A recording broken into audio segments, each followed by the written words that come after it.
দুনিয়ার মানুষেরা আল্লাহ রব্বুল আলামিনের কাছে যত দোয়া করে তার মধ্যে সবচেয়ে উত্তম দোয়া হচ্ছে বান্দা যখন মহান মালিকের কাছে দুনিয়া এবং আখিরাতের কল্যাণ কামনা করে, আল্লাহ তাবারক ওয়া তাআলার কাছে দুনিয়া এবং আখিরাতের নিরাপত্তা প্রার্থনা করে।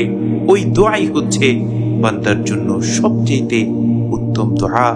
সুবহানাল্লাহ, সুবহানাল্লাহি ওয়া বিহামদিহি, সুবহানাল্লাহিল আযীম।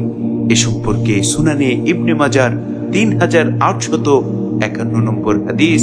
হযরত আবু হুরায়রা রাদিয়াল্লাহু আনহু বলেন, রাসূল আকরাম সাল্লাল্লাহু আলাইহি ওয়াসাল্লাম বলেছেন, মা মিন দাওয়াতিন ইয়াদউ বিহাল আবদু আফদালা মিন।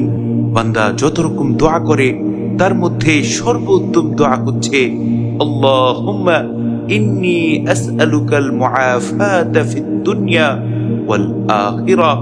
আল্লাহুম্মা ইন্নী আসআলুকাল মুআফাতা ফিদ দুনিয়া ওয়াল আখিরাহ। হে আল্লাহ, হে আমাদের রব, আমি আপনার নিকট দুনিয়া ও আখিরাতের নিরাপত্তা প্রার্থনা করছি, দুনিয়া এবং আখিরাতের কল্যাণ প্রার্থনা করছি। এই দোয়া হলো বান্দার জন্য সর্বোত্তম দোয়া। কেননা যদি কোনো ব্যক্তি দুনিয়া এবং আখিরাতে নিরাপত্তা পেয়ে যায়, আল্লাহ রব্বুল আলামিন যদি কারো দুনিয়া এবং আখিরাতে নিরাপত্তার জিম্মাদারি নিয়ে যায়, তাহলে ওই ব্যক্তি তো সফল কাম হয়ে গেল। আল্লাহ রব্বুল আলামিনের নিরাপত্তার চাদরে যে ব্যক্তি দুনিয়া এবং আখিরাত পার করবে, ওই ব্যক্তি তো কামিয়াব হয়ে যাবে।